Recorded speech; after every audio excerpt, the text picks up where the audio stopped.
to Project Director Dr. Jamie Smith, and League President Jerry Kowalski for all of their help in putting together this event. Of course, I'd also like to thank the candidates for being here. I imagine it must be quite nerve-wracking to agree to a debate where you do not have the questions in advance, and there will be a live audience as well as media present. So we are in debt to both of the candidates for agreeing to appear in this format, which I think is the best format possible, but certainly for a candidate is not the easiest format possible. So a huge debt of gratitude to both candidates for being here tonight. I encourage you to look at your program for more information about the candidates for mayor this year, and also our sponsoring organization. The format for this evening's debate will be as follows. First, there will be 90 seconds for opening statements. A coin toss determines that order, and Mr. Buttigieg will speak first, followed by Mr. Davis. After that, each candidate will be asked to tell us their top 2 priorities if elected, and they will have 90 seconds to answer this question. Then we will take your questions. I've already received lots and lots of questions, and so we will get to as many of those as possible. And they will have 90 seconds to answer each question, and also of the optional 30-second rebuttal. So the order of that first response will vary with the candidates alternating who receives each question first. If you do have additional questions as you're listening to the debate, go ahead and lift your index card in the air, and one of our students will come and collect those and get those to me. Candidates, you can see time cards right there in the middle, 90 seconds, 60 seconds, oops, we have 90 seconds, 60 seconds, 30 seconds, 10 seconds, last sentence, and time. Please cut yourself off so that I don't have to. All right, so those are your time cues. We can all see this. I will ask you to please hold applause for the beginning and the end of the debate so that we are not taking up time that can be used to get more of your questions included in tonight's event. Okay. And so I also would invite you to join us for punch and cookies after the forum. That's an opportunity to talk a little bit more with the candidates one-on-one. Or if your question was not, did not make it the final list because of time, that's an opportunity to ask them your question directly. So before we begin, please join me in thanking both candidates for being here this evening.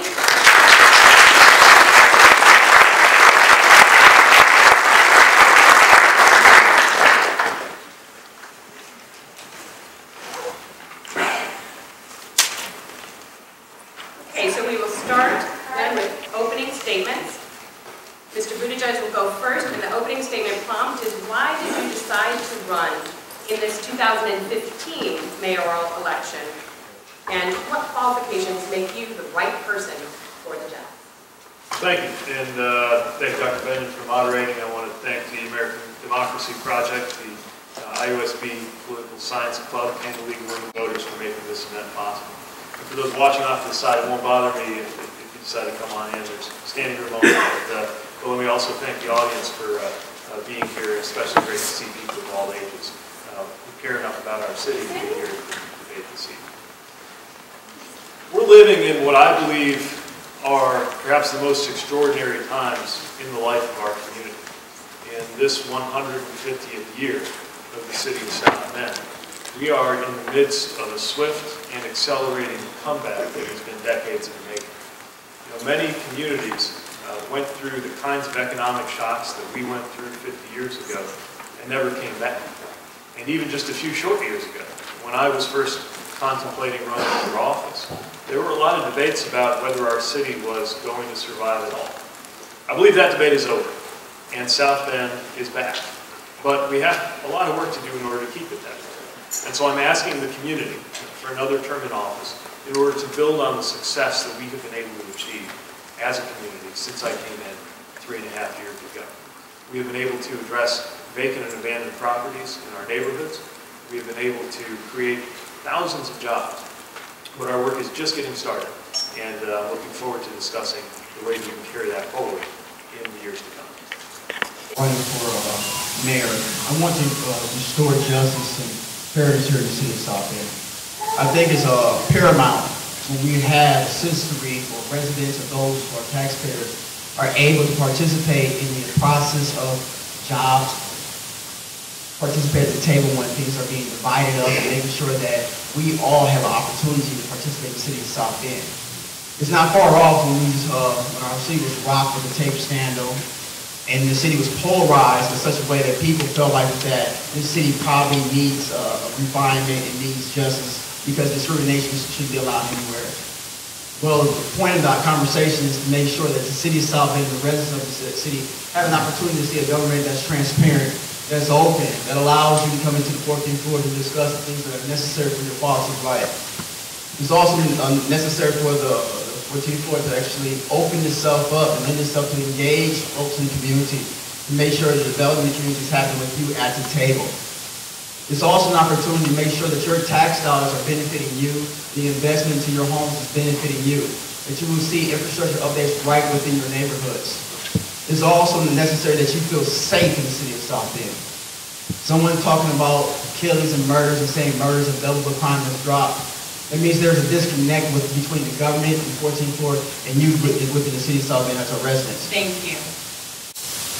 What we're going to do now is go to the priorities question.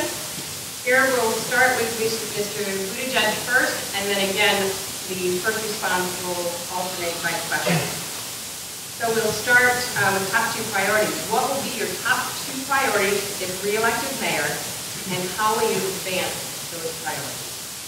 Well, one thing that hasn't changed since I first ran for office 4 years ago is the importance of jobs in the economy. It became very clear when we entered the race that making sure that more economic opportunity is available across South Bend is job number one. And it's something we set about doing right away, working with internal partners in the community investment department, restructuring that department, but also working with external partners from universities to the state and even partners outside of the area. The result, according to the South Bend Tribune, is about 3,600 net new jobs since the time I've been in office. Last year alone, about 1,400 created, just counting those that we worked on as an administration. Of those, about 3/4 of them took place on the west side, which is the area of our community that has been most affected by economic challenges. So we've come a long way. We've got a long way to go. And an economic recovery, as is true across America, doesn't feel like a recovery if it hasn't gotten to everyone. So we have to make sure that those opportunities are more widespread and more people in our community are participating in that job and economic growth. Secondly, quality of life. There are a lot of dimensions to that. Safety being, of course, the most important, but it doesn't stop there. It's one of the reasons we're so excited about the possibilities for parks and recreation programs and a number of other areas in the neighborhoods where we can enhance quality of life and keep our community growing. Thank you.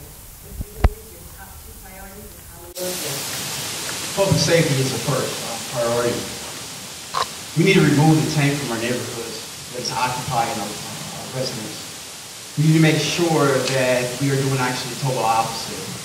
We're supplying the residents within the city of South Bend an opportunity to know our police officers, making sure our police officers are also members of this community. We need to also diversify our police force, meaning that our force is mirroring the population that's here in the city of South Bend. We need to make sure that if there is a test that's being taken, that we have the opportunity to make sure that that barrier is not there that will prevent a diverse police force. We also need to make sure that we ensure safety and also trust, given the fact that we can put body cameras on our police officers. It is necessary at this point. It's been a national movement, and these things are quite frankly, should be a promise of the administration. We also need to go into a development that's a prolonged development west of the river, making sure that the assessed values that flag and rate taxes are divided up in the city of South Bend are spread out equally through a market rate versus what our assessor may think it is. My opponent doesn't necessarily think that we don't have a say-so with assessed values, but regardless if we do or we don't, it affects the way that we are being invested in the city of South Bend. Thank you. Mr. Buttigieg, would you like to respond to the final portion of the statement? I can certainly point to a certain amount of common ground there, just to expand on what I said earlier about the importance of safety. One of the priorities in making our community safe and also making our community whole is ensuring that our public safety force represents the community that it serves. It's something that's been a challenge in every diverse community in America, and South Bend is no exception. We've made great progress, but we're not where we want to be. And I think all of us need to regard ourselves as recruiters, encouraging more people from diverse backgrounds to decide to apply to our department. So I could allow this to take scandal or... Right, exactly. Do you believe that they should be released? You require the subpoena to release them. Do you still feel that way, that they should be released to the public? Where are we at the front? Great, thank you. Definitely, I feel like any tape that has been deemed to be released should be released. I think the citizens of South Bend, the citizenry, the residents here in the city of South Bend, has had an opportunity to pay a high price, a ticket price for these tapes, whether it's through litigation or just looking at how some relationships have evolved or folded. It will only be right in our capacity as leaders of the city to make sure each resident not only feels safe about who's protecting them, but understand who is protecting them. The city of South Bend has been polarized by this particular issue. And as we do know, the communications director that was actually released from her job, as well as then Chief Boykins, now Captain Boykins, wasn't given a fair chance. As a matter of fact, we have 4 or 5 people who have received record settlements, and as a matter of fact, has gotten promotions since this pay scandal has come out. And since then, we still are dealing with all of these different sorts of litigations that go back into the court asking for more time and saying things are not being done properly. So right now, as it has and continues to stir this community, I think it's necessary that these particular tapes, if only one tape is being released, it should be released so that the citizens of South Bend can feel safe, and can feel comfortable, and we can begin to heal. Thank you. Mr. Buttigieg. Faced with making a number of tough choices where there's no good or easy alternative. Sometimes even choices that put different things you care about in conflict. Choices where your commitment to follow the rule of law, for example, comes into conflict with what a lot of people in the community are intensely curious or concerned about. We've worked throughout this situation to do the right thing, and it hasn't pleased everybody. Matter of fact, I'd say the overall situation hasn't pleased anybody. But we've done everything we can to try to heal this community and bring it together. We're going to continue to follow the guidance of the courts in all this, but we also have to face that this is about a lot more than a cassette tape. This is about the relationship between police officers and public safety officers and the community, especially the communities of color that they serve. And this issue was not created by a few paper reports, and it won't be solved by whatever happens to a few paper reports. This goes back decades to issues that have arisen across history inside and outside of our community, between the uniform and communities of color. I think the greatest injustices perpetrated during the civil rights era were perpetrated at the hands of people in uniform. And even the finest, best human being in uniform has to contend with that legacy. That's something we have to work on together as a community. And it's going to take leadership that specializes in bringing people together, not driving people apart. That the city has been, and the folks in the presidents have been pulled apart because of the leadership or lack of leadership regarding these tapes. It is not an opportunity to grandstand, it's not an opportunity to show this as a political issue. Yes, this has been going on for decades and it has been part of the American fabric. But when is the right time? When will it be the right time to begin to release us from this type of actions? Thank you. Community policing approaches that are underway, whether it's neighborhood events, like we got another cops conversation event coming up soon, whether it's trying to continue to get police officers out of the cars and walking the beat. We want police officers getting to know members of the community, not just in the middle of an emergency or an arrest, but in the good times too, so that that relationship is there. That's what community policing is about. So that's part of this. does have to do with technology. Body cameras are very promising. We're field testing them right now. And we're waiting for guidance from President Obama's task force on 21st century policing on some of the complexities and challenges, as well as some of the funding that may be connected to this idea. I think it shows a great deal of promise, but I think it would be a mistake to believe that that or any other piece of technology is going to be a magic wand that's going to fix issues that in truth can only be dealt with by thorough community processes and community conversation. The armadillo, not everybody may be familiar with that. That's an old Brinks truck we got donated. A couple of community neighborhood activists asked us to look into the possibility of setting this up as basically a nuisance abatement vehicle, it's a police vehicle. When neighbors ask us to, we park it in front of the problem property, and it is a show of police presence. It's pretty new. We're getting neighborhood feedback. So far, the feedback's been very good, but we're keeping an open mind about whether to maintain and expand that program. Thank you. Mr. Davis. Thank you. It's called leadership. When we were answering all these questions, it's called strong leadership, divisive, someone who can sit there and make a decision. I think a lot of trust was pulled away when now Chief Teachman had become or was appointed the new police chief of South Bend City. That has resulted into a number of public safety investigations of other police officers, and many of which have failed. It cost taxpayers thousands of dollars because someone had a grudge against someone within the police department.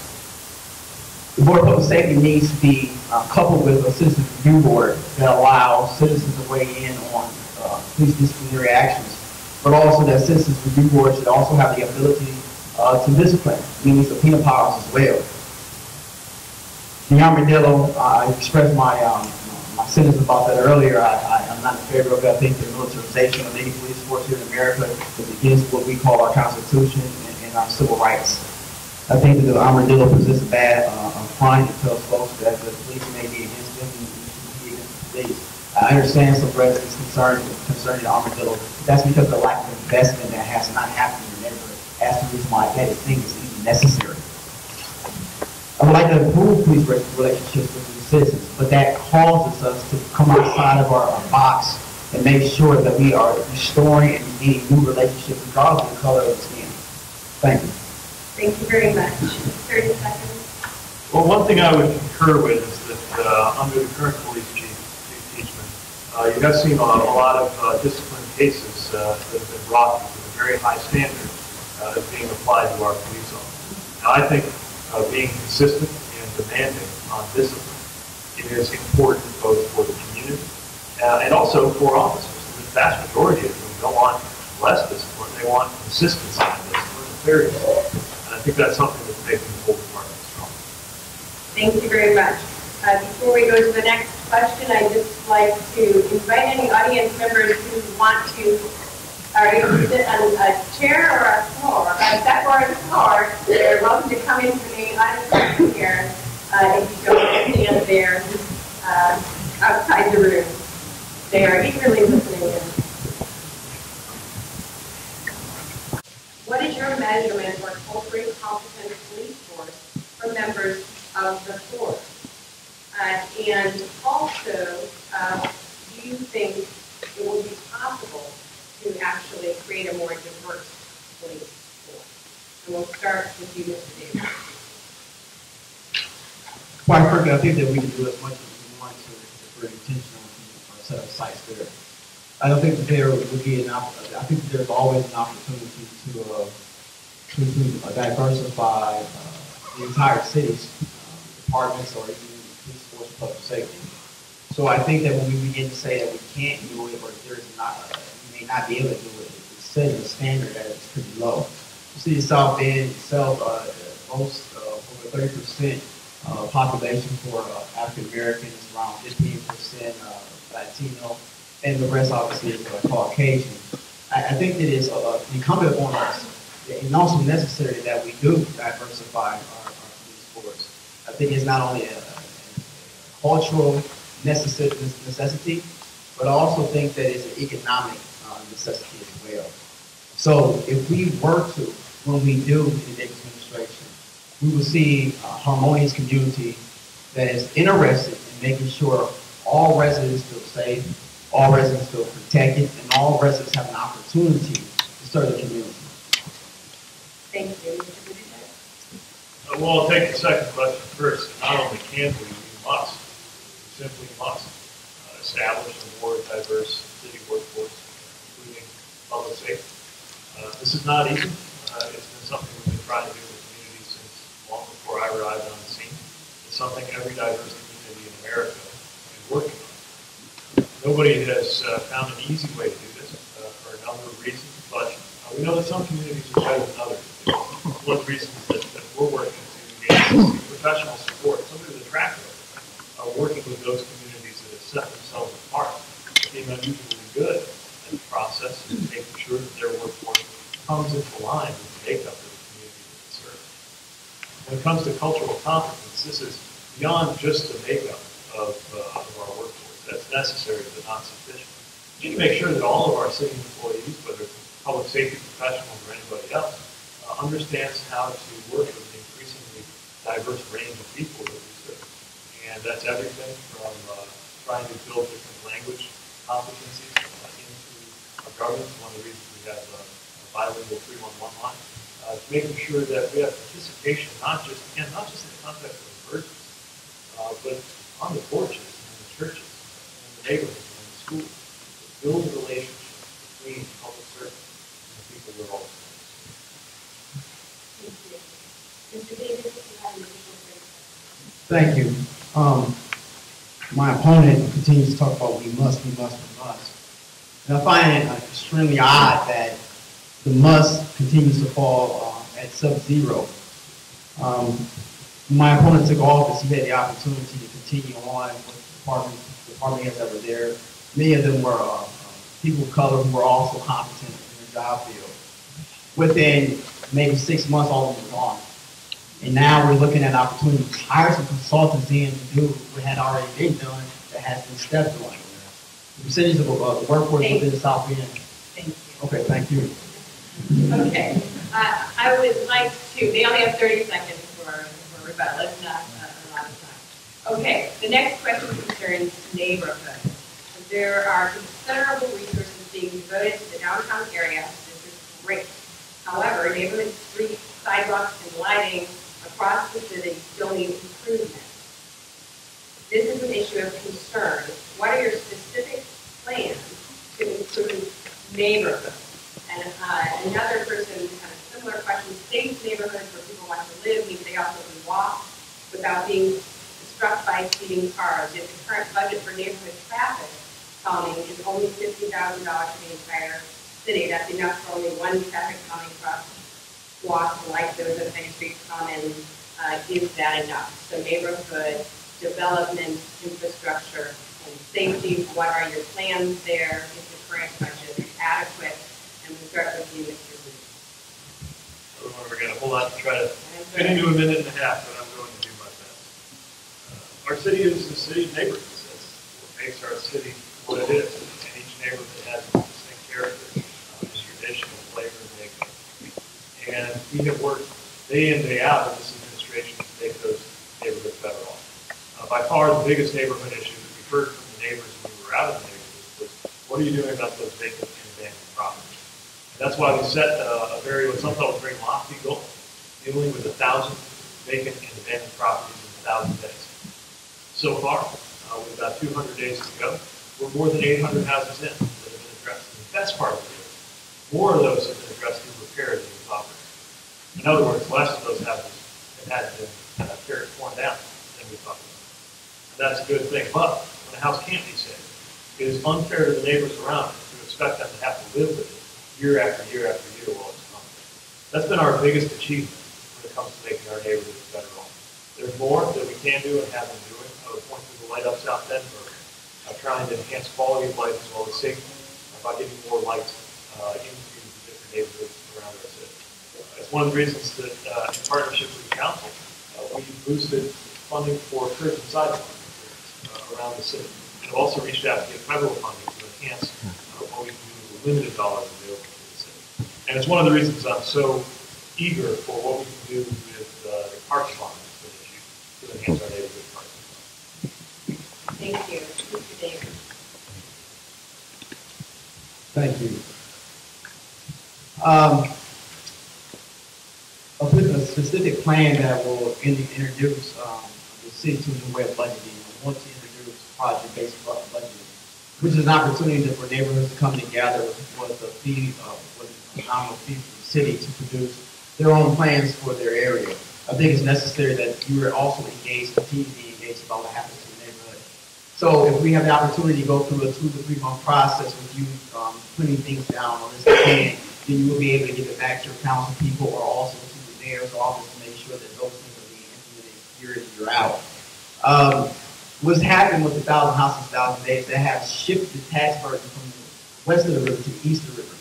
So the folks that continue to pay taxes, the reason why your taxes are steadily rising is because there are less taxes being paid. We still owe the state regardless of how many houses we have here and how many people that we have here. So it's necessary that we continue to pay attention to what's happening with the vacant abandoned housing problem. It just doesn't stop because somebody wants to tear it down. IDEM came here to the city of South Bend and stopped. I can't see that. Okay. Thank you. IDEM came into the city of South Bend and stopped the vacant abandoned housing because what happened is that there is something called asbestos, there's something called lead paint.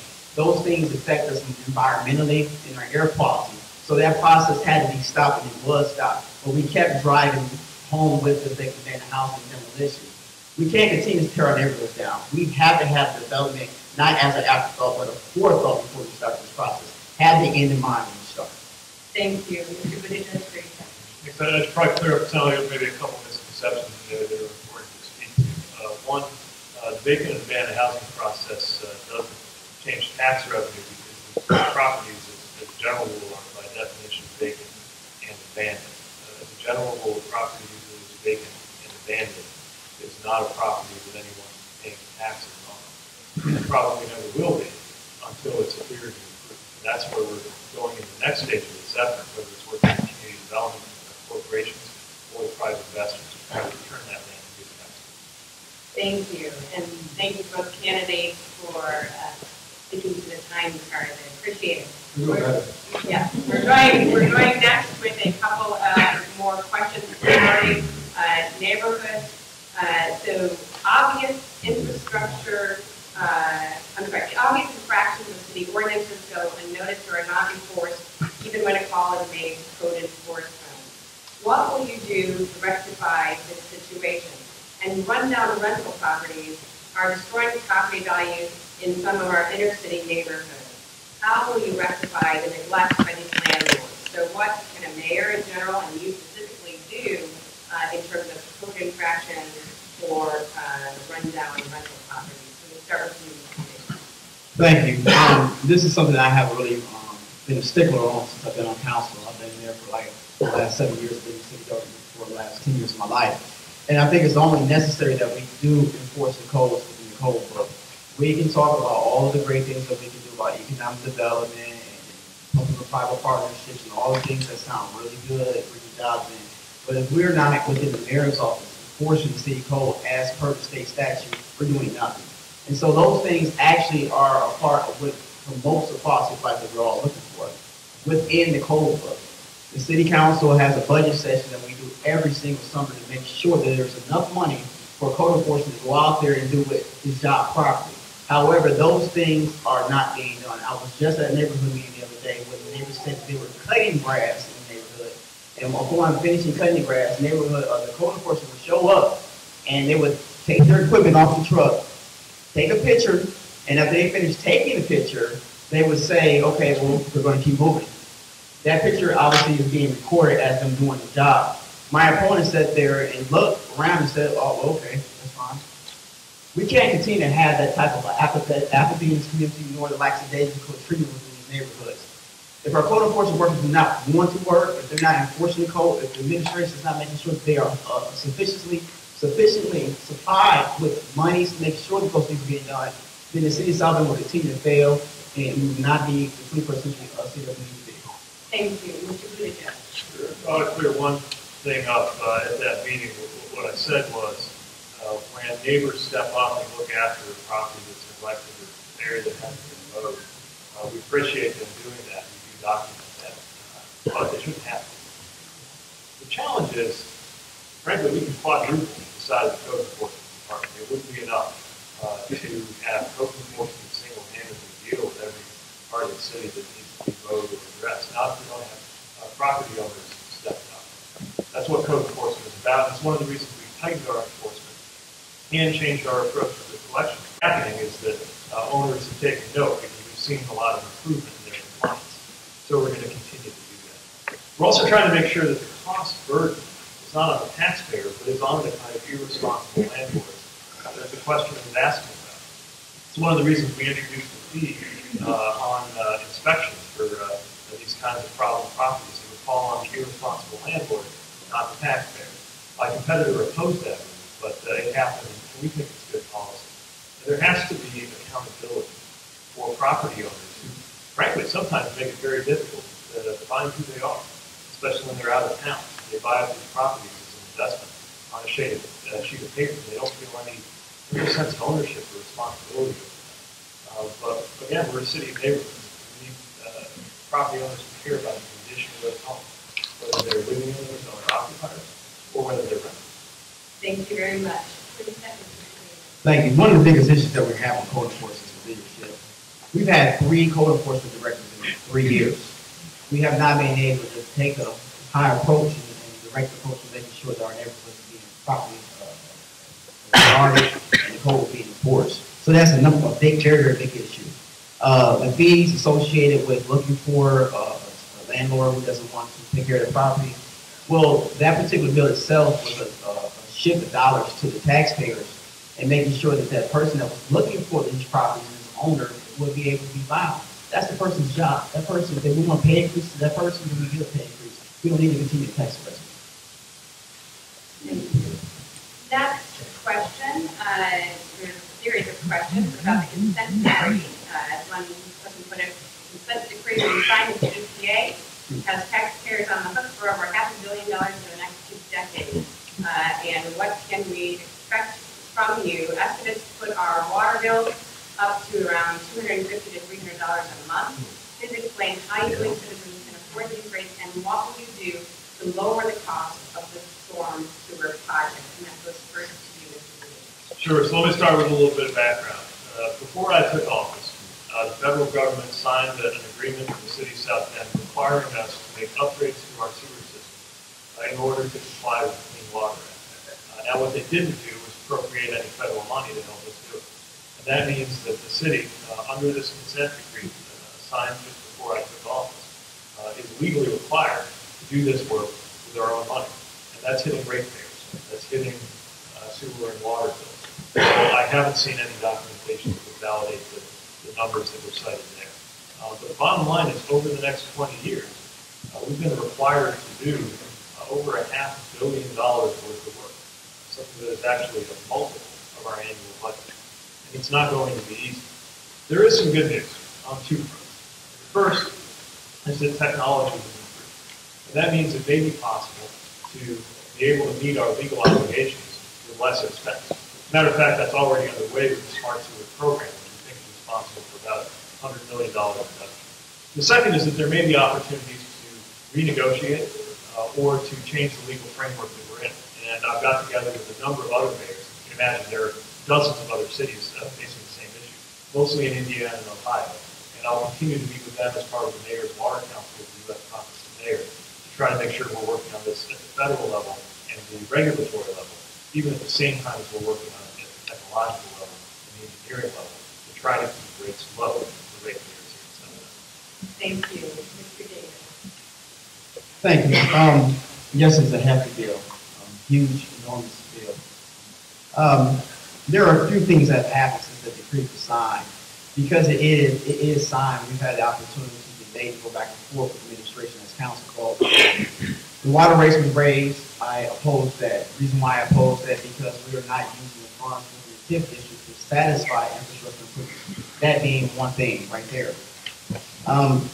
There is also conversations about filing lawsuits against the EPA. We still have a mandate that we have to take care of this. There has been many groups, green initiatives that have been focusing on changing the way that we look at how the sewer separation plan is going to work for us.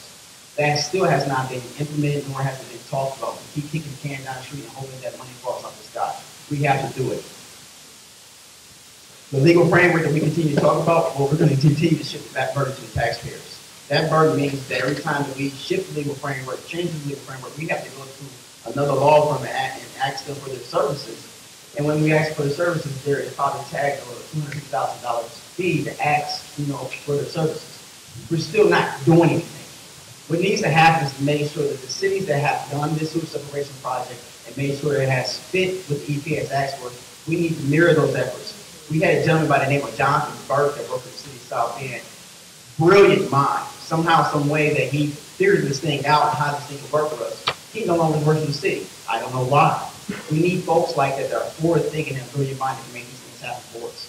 Thank you, Mayor Buttigieg. Again, you have to work within the legal framework, but sometimes it can pay off to do something about that. I'll absolutely spend $250,000 if it would save $100 million.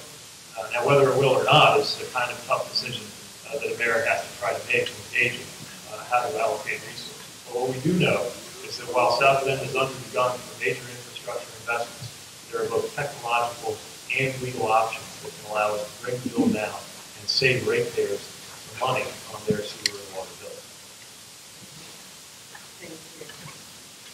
There are several questions actually about the former director, the energy director in South Bend, and why that office was closed, what's your understanding why that office was closed, and whether the new sustainability office will save taxpayers money, and also a question about why we're not taking advantage of the $1 million investment in the river's green and renewable energy by using our hydro generator. So, Mr. Davis, what is your understanding of that situation? You started to articulate that argument. Sure. You said sustainability office and then one more thing. Yes, moving from the energy, closing the energy office and moving to sustainability and using the hydro generator to use harness the power of the whether or not that's feasible. Well, yeah. And the hydro generator is a long time, yeah. I think that's a great question. We've explored the idea for more than 7 years, I think. As a matter of fact, I've been on council for 7 years, and that idea has been explored. There is still not much effort, but also understanding that the amount of force within our river is not there for us to generate the amount of energy that could potentially light up South Bend. So with that idea being there is something that we need to look forward into and make sure that it actually does happen. So we need to be looked at as a more cleaner and greener city. The sustainability office, I was not for the sustainability office. As a matter of fact, I enjoyed the energy department office. As a matter of fact, I think they were doing wonderful, great things. We had opportunity to stop a lot of the things that cost taxpayers money. We were able to go into the city center, put together a brand new plan that would be cost savings to the taxpayers on the city center. We were able to go to the recreational centers, Martin Luther King and also Charles Black recreational center, and place in new lights that would help out with the budget. So there was a number of things that happened very quick within a short time, and Mr. Burke was actually there working. But for some strange odd reason, we don't want that forward-thinking mindset. We want something else. And so we are charged now with an idea of a sustainability office that continues to go and looks out for other consultants to do the job that sustainability office does. So we need time. Thank you. And you already have moving from that energy office to sustainability and whether or not you think this has been a good thing for the city and for taxpayers. So, to start at the beginning, we had an opportunity, before I took office, there was an opportunity to establish a South Bend Municipal Energy Office. The thought was, you can make investments and you're going to more than pay for yourself in time. In fact, the entire office, and more than pay for yourself. Because of the advantages that we now have through technology, whether it's lighting, heating, renewables, or other things that are going to enable us to find savings for taxpayers. We decided certainly not to close the community office, but to expand its mission into a broader sustainability mission, which has continued to pursue the energy work, which we started early on in my term, but also do things like reactivate the Green Ribbon Commission. We hosted the Greentown Conference right here in South Bend, drawing people from all over the region. because the opportunities are great, and we just got a new one recently. We can save tens of thousands of dollars at the center. So continue to be optimistic about the possibilities of hydro generators in the river too. We've got some technical issues there, but largely most of the complication around that actually has to do with regulations. The Federal Energy Regulatory Commission, FERC, regulates these things very strictly, but we have an exemption that we think allows us to do more and to use that in order to, on a net metering basis, sort of internally power or offset some of our city energy needs. I'm for anything that could save money, especially if it makes us a more sustainable community, and we'll continue to pursue that into a second term. Thank you. You have 30 seconds.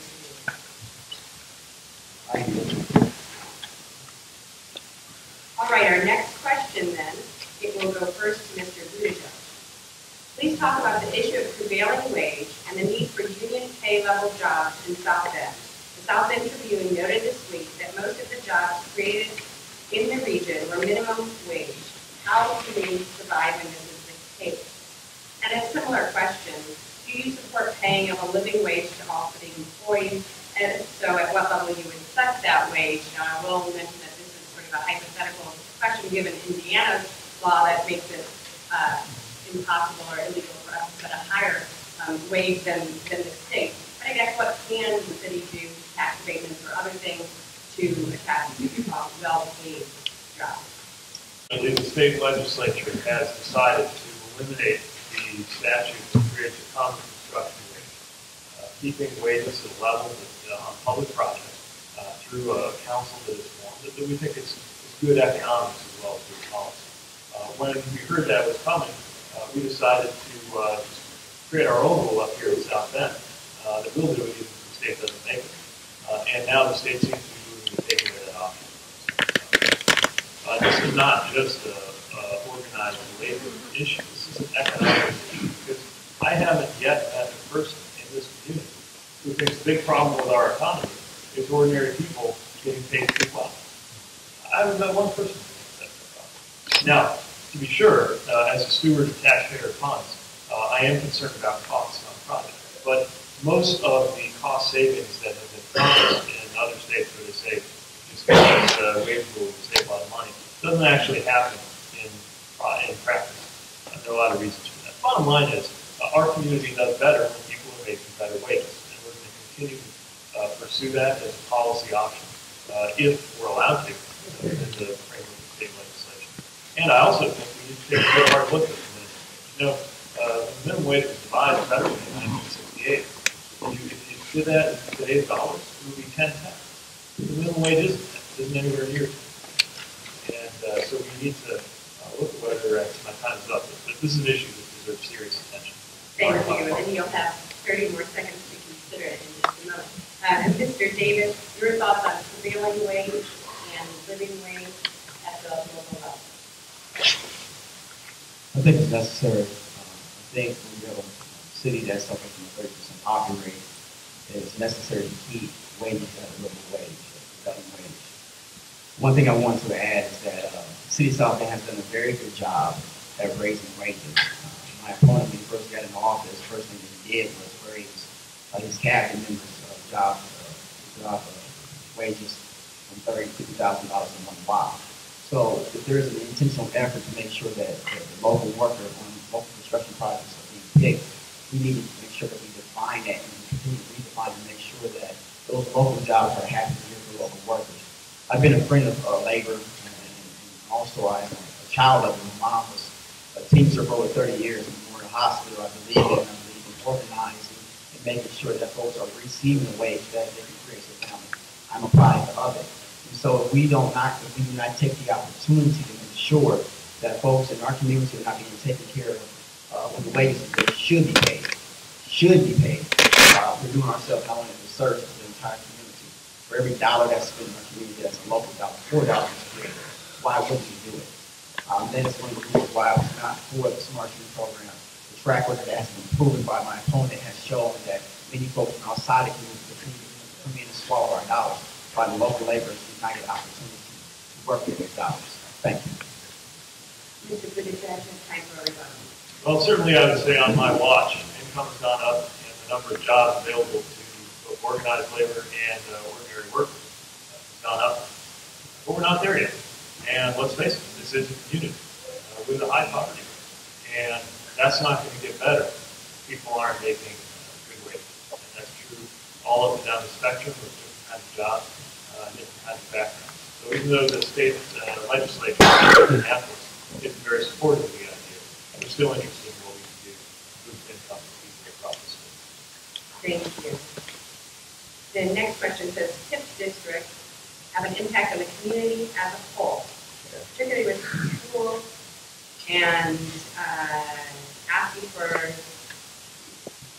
more taxes to be a bigger part of the the sequestered tax revenue. Are they used too much? And could the sequestered revenue better be spent across the community? And this goes first to Mr. Davis, and maybe you could just quickly tell people what The TIP district is what's my time. Let's keep it brief. The TIP district is a tax incremental financing district. Within that district, it's a new created district that goes over a certain area that's spelled out by the redevelopment commission. Within that given area, once it's formed, all new tax dollars go into this pot called a TIP district. The taxes that were being collected prior to the TIP district stays in the old pot of money. So those dollars are usually meant and spent on infrastructure updates should be by state code. However, we've all had different interpretations over the last several years of what TIP district dollars are supposed to pay for, which is how we've gotten in trouble with. So I think it is necessary, and I'll continue to say this, I have voted against so many things because we have misused and abused the TIP district system. TIP district should have an opportunity to go back into the infrastructure. Case in point, when we're talking about the sewer separation program, and we're talking about $500 million, a $500 million project, and the only thing that we're doing with the TIP district dollars is supporting some of the grants that want to come in and develop the Cell Hotel, or come in and develop the Hall of Fame, or maybe there's another idea that we can come up with to develop something that may bring in jobs in 20 years. We have to be intentional about making sure that this money is being reserved for our neighborhoods. Streets, curbs, and sidewalks, and even lights. Now you are starting to hear that money not being used for that, and we're asking you, the taxpayers, to support the city by donating 50% to get some curbs from your house, or 50% to get some sidewalks from your house, or hey, let's raise the water rates to pay for the sewer separation program. We need to use that money for what it's meant for and for the priorities of the city. Thank you. So, good description of what TIP districts are. The question then is, are they being used the right way? We have used TIP to create jobs and to create economic development and to grow our tax base across the city. We have attracted approximately $300 million of private investment to be put into our community to make things better for those of us who live, work, and play here in the city of South Bend. And we've tried to do it in a way that really asks a lot of private partners. So the general rule of thumb we go by is for every $1 we put in, we want to see 5 private dollars come into the city.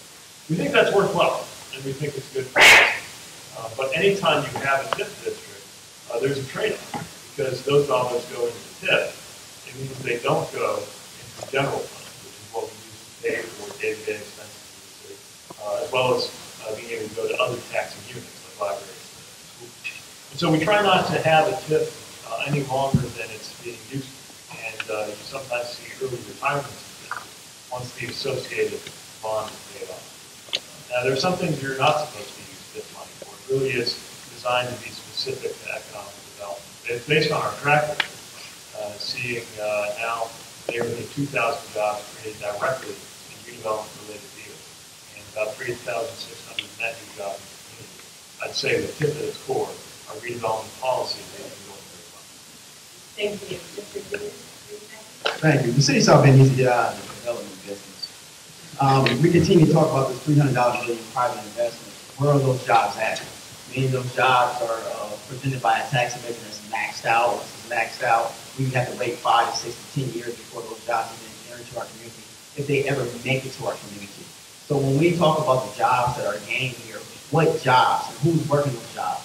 Liquor components themselves have more their workforce here locally off of the tax abatement that we have here in South Bend. When workers we negotiate in the Elkhart area, the South Bend people are not getting the benefit of those $2,000 that are helping bring in these jobs. Thank you. The next question, actually.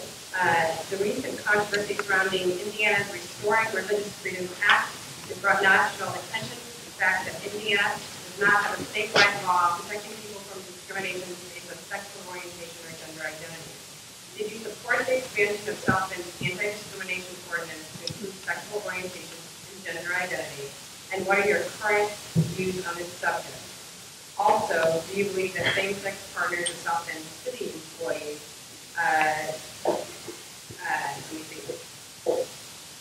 spousal benefits, receive spousal benefits. However, if an employee's domestic partner is opposite sex, those benefits are not extended equally, would you support a change?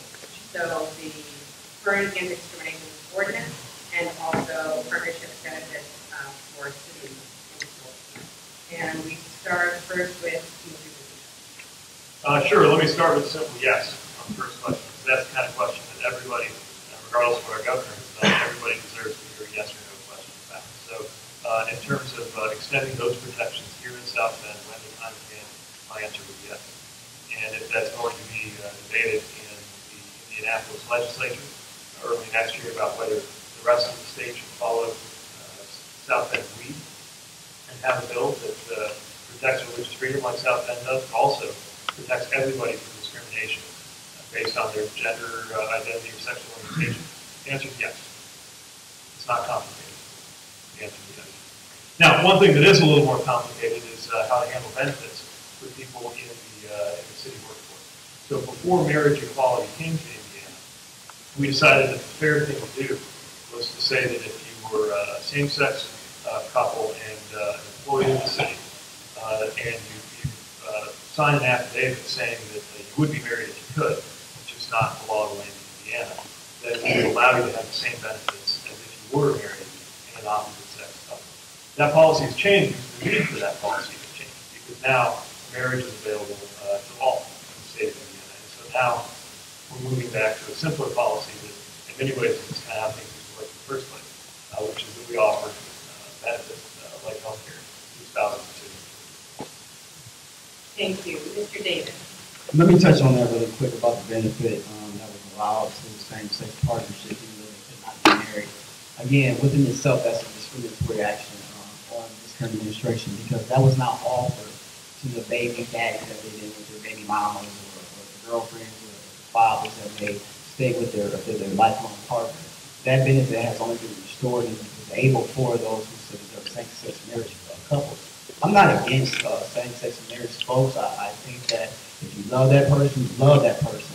But by the letter of the law, that was not available. And we allowed the city of South Bend to add that benefit without proper oversight. As it relates to religious freedom, it was about religious freedoms. I'm still a bit confused about how that whole bill worked out and how that it became an attack on those of same-sex marriage. My understanding was that that particular bill was telling a person that has a belief in a deep religion that they are allowed to express their religious beliefs. However, people are mean-spirited. I've been part of that. I've been a part of that all my life, actually. I've seen people just use whatever reasons to discriminate against me. It is my hope over the next year, decade-long walk against discriminatory practices and policies that we begin to find a word called love rather than trying to mandate it. We cannot, in no way, shape, or form, legislate a man's heart. And if we try to, we're going to continue to have the same issues that we have today. Thank you. Mr. Davis, for clarification, may I have you use yes or no, do you support citywide and statewide anti-discrimination ordinance that would include sexual orientation? I think the citywide one has already passed, so it doesn't matter what I support here locally that tried to add in ex-offenders, which was an opportunity to add another group of folks who denied the opportunity to stop discriminating against what council or what the mayor offices that The statewide? Statewide, would I support that? That would have to be to our state legislators. I am not state legislator. I am running for mayor of the city of do I support non-discriminatory practices against people of any religious faith or specific orientation? Yes, I would support anti-discrimination like this. Thank you, Mr. Buttigieg. Like I said, that question deserves a yes or no. The answer is yes. But let me also just tell you from a mayoral perspective how difficult it was for South Bend when that law passed. We're getting phone calls from businesses, entertainers. We even had a major donor to the museum in town say, I still love your museum, but I'm just not able to get something in the end right now. But we were able to reverse some of that damage because South Bend did the right thing in 2012. My competitor voted against it. We did the right thing in 2012, and we can prove it with the time in 2012. Thank you. The next question says, the momentum nationally and globally seems to be moving toward recognition of medical use of cannabis and decriminalization or legalization of marijuana. What is your position on quoting the card, weed, and what can we expect?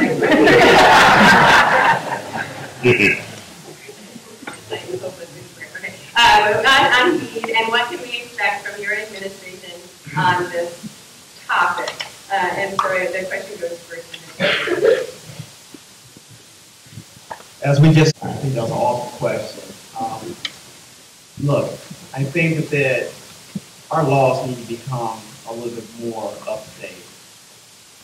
As we have been exploring the amount of people who are unjustly in prison for years and years and years because of a legal sale of a substance called marijuana or cannabis, we have seen a huge increase of African American men, namely more than 1 million in prison because of these sorts of things.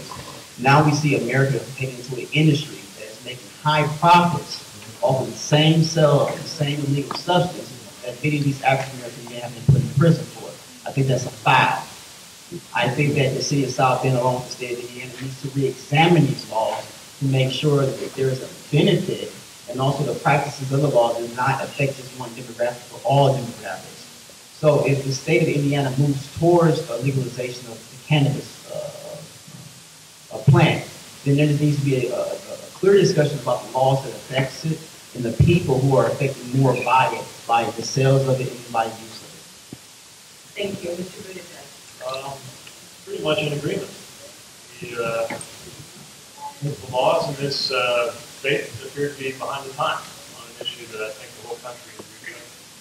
And in particular, when you look at the sheer number of people, mostly people of color, who are nonviolent drug offenders in our system, away from their families, unable to contribute to the lives of their neighborhoods or to the economy, unable to live out their lives as people, you have to ask yourself, is this policy working?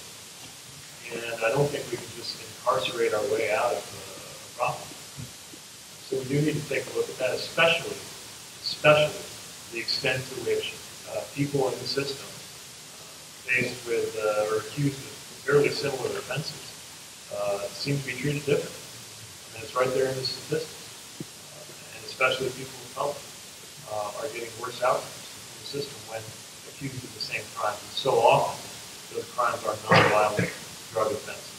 So something is wrong. And we're paying for it with tax dollars for incarceration, and we're paying for it with the social costs that we're losing people in their home.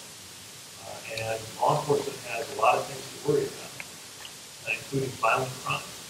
And when we have this kind of drain on our system as a consequence of trying to deal with nonviolent drug offenses in a way that just doesn't seem to be working, it's got to take a closer look. Thank you. Mr. Davis? No rebuttal. I will give one more opportunity for a few, since I'm not, for a few more of you, if you feel comfortable sitting on the steps, there are a few spots there. Any of you, I see a lot of people there listening in the side race. Come in quickly while we get ready for the next question.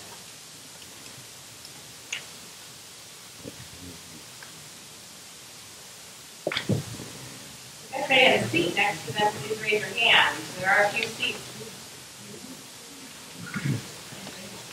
There are a few seats. All right. We move next to the topic. good news, unemployment is way down. According to the state statistics, unemployment was close to 12% when I took office. It's now down by more than a third. But we still have unemployment. And even those who are working aren't always making enough to make a living. So that's a problem too. That's a problem we take seriously. What we've done to address it includes the successful economic development policies I've talked about earlier that I believe have contributed to the creation of over 3,000 net new jobs and the fall by more than a third of the unemployment. But of all those new jobs that have been created, there's still a lot of people in our community who haven't yet benefited. They don't feel like they have access to that growing part of the economy. So what are we doing about that? Well, for one thing, we've got workforce training, and we've got a program called Smart Workforce, which is trying to work with manufacturers to get more people the soft skills and preparation they need to have a chance of getting some of those jobs. Like I said, most of the jobs we just created are on the west side, but it does you no good to have a factory close to where you live if no one in your neighborhood has a job there. So we're working at that. It's one of the reasons that I was so pleased to see the partnership with Ivy Tech and Goodwill that is going to encourage a school that will that serve adults who don't have GEDs. They're far more in this community than you might think. Looking forward, I see my time's about up, we've got to look for more transportation, a way to better connect people up to the jobs that they need. Thank you. Mr. Davis. 30% poverty rate is sad to me. We have an opportunity, an awesome opportunity to start dedicating the dollars that are here. We're talking about community development block grant dollars that are there to allow us to help train folks that are in the direct area where those programs are happening for development to secure the proper skills to begin developing that area. And then after the project is over, they have the skills to get a job somewhere else. City of South Bend doesn't do it. We have an awesome opportunity to continue to foster the growth of local jobs. Again, I keep going back to it. We have more local jobs coming back into the system. That poverty rate itself changes because a lot of the local dollar stays here. We keep talking about it, but we don't do it. It has to be not only encouraged, it has to be intentional for us to get it done. We also have federal programs called choice programs that we have not jumped off into.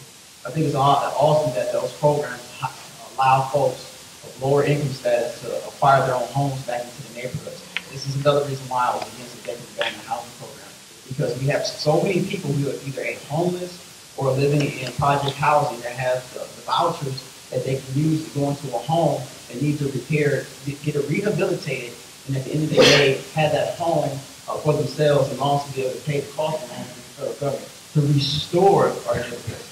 We don't do it. We haven't done it. Thank you. Mr. Buttigieg. Well, we certainly have a lot of housing programs that work to direct federal dollars to people in neighborhoods in need.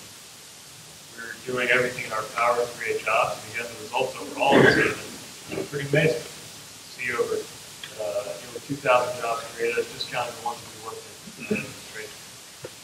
But until prosperity is reaching everybody, we have a problem, and we've got to face up to that. And that's why, just to expand on what I was saying a moment ago, we have to look at barriers. One of them is transportation. You need a job in order to be able to afford a car, and you need a car in order to be able to get to your job. And transport route doesn't work for you. That's something we got to look at. Thank you. That is actually the next question. The mayor has said that he will work to improve public transportation. How would either of you do this as mayor? Who would pay for it? And why is it important to invest in public transit, given how few people can use the current system? And this goes first to you, Ms. Davis. Thank you. I think public transit is an awesome opportunity for people to get out of poverty. I think it's one of the main factors allowing people to acquire jobs that's outside of the city. I think there needs to be a partnership between the city of Elkhart, where the jobs are actually at, and the city of South Bend to transport people back and forth to make sure they're able to work a job with a living wage. My opponent again continues to say that he's for this. The problem I'm having is that transport shut down a line that goes through a community on the west side that has more than a 50% unemployment rate, and no one said anything. The administration did not provide any dollars or any direction on how we can keep that bus line open. I voted against it because that was my area and that's my district, and those folks in that area need the transit line. But again, we're going to just try to change it up and get it together, and then we're going to bypass this area and hopefully some people catch the bus. No, we have to make sure those tools, those devices, those vehicles are there to help lift us out of poverty and get us going. The other part about the public transit system, there needs to be a thought about streetcars. I love this idea. Streetcars is an awesome idea that not only provides transportation, obviously, from and to throughout the city, but it also provides an appeal that says the city is first class. So I think that there's an awesome opportunity to get a lot of these things done. However, there needs to be an intentional effort and not just words. Thank you very much. Go next to you, Mr. Buttigieg. Sure. Well, I'm a little confused about the statement that my competitor voted against the removal of the transfer route, given that transfer routes don't come before the council. The budget do. And of course, transfer is not part of the city's budget. I don't control the transfer, but I sure care about it. And we do have appointments on board, not the majority of the board, but we have appointments on board. And we need to have a network that works for everybody. It's a chicken and egg problem. The fewer riders there are, the less funding they get. Then they have to cut the routes. For example, to take transfer in from my house into work, which I like to do, but I rarely ever get to do it. It only comes around once an hour. And for me, I have another option. I can get on my bike, that's close enough, I can walk, or I can drive a car. A lot of people don't have that option. Their ability to keep a job literally depends on the frequency and reliability of the bus. So that's a challenge. What can we do? Well, we can't fix it single-handedly. Again, most of the funding for Transco is the city funding. It's state and federal. We can try to advocate for more state and federal funding, and believe me, I do. I've been to the U.S. Department of Transportation, talked to the Secretary of Transportation of the United States about needs in South Bend, all the way down to Indianapolis, where some of these decisions are made. But really what we've got to do is also a culture shift. To say that we as a community embrace public transportation. It's not just something for people who don't have a choice. It's a means of choice. And actually it's a better one because it's cleaner and greener. And if we have more of that, more ridership, we might be able to get more revenue and that can lead to more Thank revenue. you, Mr. Davis. Thank you. And I also want to reiterate the fact that we do have control over that. Anytime that we're given an opportunity to vote over their budget, and we have several appointments to that board, we have some control. So for us to continue just to pass the buck or kick the can down the street and say we don't, I think that behooves the opportunity that's before us. Transport should probably be looked upon as a 24-hour vehicle as well. That opportunity will also allow us to be able to recruit more employers to this area because it's a round-the-clock job. So we can talk about that during the Davis administration, but I think that we have an awesome opportunity to develop here in the city. Thank you. The next couple of questions concern audience members' thoughts regarding women's health. So how critical do you think easy access to low-cost healthcare is for women of this area, and what would you do to support it? And relatedly, the Women's Pavilion is the only place in Northwest Indiana where a woman can go to get a safe abortion, and it is currently being threatened. What is your stance on women's reproductive rights, and how can we ensure access to safe medical benefits? This question goes, or these questions go first to Mayor Buttigieg. Well, first of all, I think it was really unfortunate when the county tried to, or some in county government tried to take an issue like that that had been addressed, one thing by the United States Supreme Court, and get involved in that. Look, there are a lot of people in our community who aren't getting the health care that they need. And unfortunately, that is especially true of vulnerable people, low-income people, and often women. And we need better resources. One of the reasons I'm very concerned about some of the cuts that are happening in public health in general, and in particular the county board, the county health department, which has faces some very difficult choices. Again, not part of the city budget, but we've got to find a way to be more supportive of their good work. We also have to do what we can to make sure that as new healthcare options become available, that we try to connect people up. It's one of the reasons that I was active in the effort to make sure that people here knew about their options under the Affordable Care Act, better known as Obamacare. You can love it or hate it, but the bottom line is there's a lot more people in this community who can't have health care because of it. And yet, there's a distressingly high number in the community who don't know that or haven't been connected up. And so even though it's not maybe technically part of the administration. We've got to assume some responsibility for getting the word out to make sure more people get access to the critical care coverage. Thank you. I think, I'm not sure if you answered the question directly about when we perspective. Right. It sounds like the powers wanted you to define yourself as pro-choice or pro-life. I think that is too simplistic for a question about city policy, but I will say that had I seen the kinds of policies that were targeting a local institution that weren't thought out, that was under that regard, certainly that what we like what we saw in the county council. There's no way I could support it. Thank you, Mr. Davis. I want to understand the question a bit better. I think you're asking first of pro-life. Yes, and then access to women's health care, including perhaps abortion. Okay, I got it. I've always been pro-life. However, I can't tell a woman what to do with her body. No more than I can tell a man what to do with his body.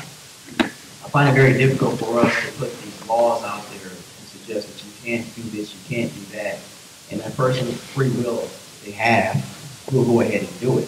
So if there is a person that wants to use their will to shut a life down early, which I'm totally against, because if that person does that, there needs to be reasonable health care in the area to make sure that they don't only shut their life down, but that infant's life down as well. I think it's a gross process. I think that people who are going through that process probably need to be talked to prior to before going down that lane. But again, I think it's up to the woman to choose what happens to do with the body. I think that's one of those questions that gets caught up. And in one of those situations, you try to tell your wife that she looks good, you better tell her she looks good because she's fat, you're in trouble. So I want to make sure that we understand what we're at with this. We definitely pro-life, but it's up to the woman and her body to do it. Councilman Davis, the administration held numerous public meetings and garnered significant support for the redevelopment of Lincoln Way West and Western Avenue. Despite resident and constituent support in your district, you voted against it. Why? I'd ask that question. Lincoln Way development, Western Avenue development was my baby. I developed that. I worked over 40 long years to get that piece of legislation passed through. I worked with Councilman Karen White and Councilman Oliver Davis to get that passed through. Once it was passed through, it passed with the idea to allow the small business owners along those two main corridors to compete with each other by giving us facade grants and other things that we're traditionally doing for the downtown business district. And also providing them with the infrastructure updates that's necessary for Lincoln Way corridor as well as Western Avenue corridor. Somehow, some way, that plan took a U-turn and went a turn for the worse. Now we're looking at restricting the access to the street and saying that we're going to develop. A community to the east of us is doing the direct opposite and getting loads and loads and loads of new development. And somehow we think if we restrict the access to our streets, we're going to get the same outcome. That's not a viable option, folks. I want Lincoln Way corridor as well as Western Avenue corridor to be healthy. I didn't want to send Lincoln Way corridor and Western Avenue corridor to destruction. And that's what you're getting ready to see. Anytime you restrict access to a certain community, you're restricting commerce, restricting traffic, and eventually that side of the city will die. So that's why I vote against it, because I have focused up on this.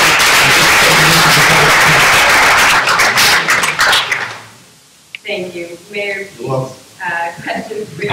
Is it true that older employees have been encouraged to leave the city administration, and where did the funds go from Louisiana artists hit? The answer to the first question is no. The answer to the second question is it's gone into a blight elimination program, which we use to address vacant and abandoned houses in the neighborhood. So the hardest hit fund is part of an outcome shortly after the crash of the mortgage settlements, federal dollars. They were programmed to be used for mortgage workouts to help distressed homeowners in distressed neighborhoods. We worked with the state and the federal government to find a way to use those funds to help us with the issue of vacant and abandoned homes in the city of South Bend. Now, unfortunately, we can only use them on certain homes because there are a lot of restrictions and specifics coming down from the state, but we're using them very effectively, and Of course, I don't have the number off the top of my head, but in the name of transparency, we make sure to publish to our website, southendian.gov, and the Open Data Portal, all the information about the latest count. You can see from there the number of homes out of that 810 vacant abandoned houses we dealt with as of today. How many of those were addressed with the blight elimination program? When you see that word blight elimination program, that's as hard as hit buttons as the other questions about it. Thank you. The next question is about government transparency.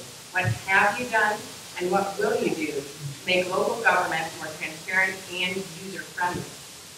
And this goes first to you, Mr. Buttigieg. Sure. So I'm glad you asked. This is a big priority for us. And first of all, what I just mentioned, the Open Data Portal. We were the first city in the state of Indiana. As far as I know, we might be the only one today to initiate an open data policy.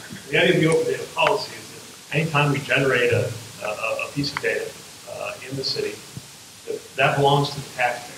And unless it's restricted because it's something like confidential personnel information or law enforcement sensitive information, it is something that we're going to publish in a machine-readable format. We'll put it right online so anybody can work with it if they want to. Another thing that is important in transparency is the day-to-day managing of the records requested. Under the Access to Public Records Act, better known as the Open Door Law, any citizen can request just about any piece of information from it. You wouldn't believe how many requests come in. Everything from routine work to politically sensitive issues. We have processed over 6,000 such requests since I took office. The number of times we were found in violation, whether it's not meeting our obligations under the Open Door Law, out of those 6,000, the number of violations was 0. I think 0 out of 6,000 is pretty good. I think you'd have a few just by mistake somewhere along the line. So that's the legal threshold. We go above and beyond things like the open data policy and direct access to me. That's why we have the Mayor's Night Out. I don't know a lot of other cities where you can sit down one-on-one with the mayor to talk about whatever you want. I've got hundreds of citizens this way in the Mayor's Night Out program. Thank you. Mr. Davis, your thoughts on how to make the government user-friendly and transparent? Well, sure. During my time on council, and these are my experiences that I have helped create open shows, open format with the WNIT Public Access channel. I worked with George Lane has passed on Peter Kelly to ensure residents an opportunity to participate at a higher level of city government. With that leadership, we were able to put the council meetings on WNIT live. So you have an opportunity to watch the council meetings if you didn't want to show up in person. I've also been able to engage residents at their front door. I think that is most important. Not for 5 minutes at a Mayor's Night Out, but directly in your face at your door. Make sure that I am accountable and I am available. I also make sure that my Facebook page has become, and has been for quite a bit of time, an open forum for people to write and talk to me. I get inundated a lot of times with a lot of different things. I got a lot more emails I need to return. But people feel closer to their elected official when they have the opportunity to go directly to them. And I go through a 311 line when you get transferred to this person, this person, this person, only be told that you have to sign up for an appointment time and you get to the 14th floor, and maybe you'll get 10 minutes. I've also had the opportunity to not only engage the folks on social media, WNIT, and directly in the neighborhoods, but I think there's an awesome opportunity also to make sure that Open Data Portal is a little bit self-explanatory. I think it's a bit convoluted. I think it gives people an opportunity to just go through things that they necessarily don't want to go through. But also say this every single day. Make sure you have an opportunity to show up to council meetings on Mondays, second Mondays, and fourth Mondays of the month. That's your time, folks. That's your time.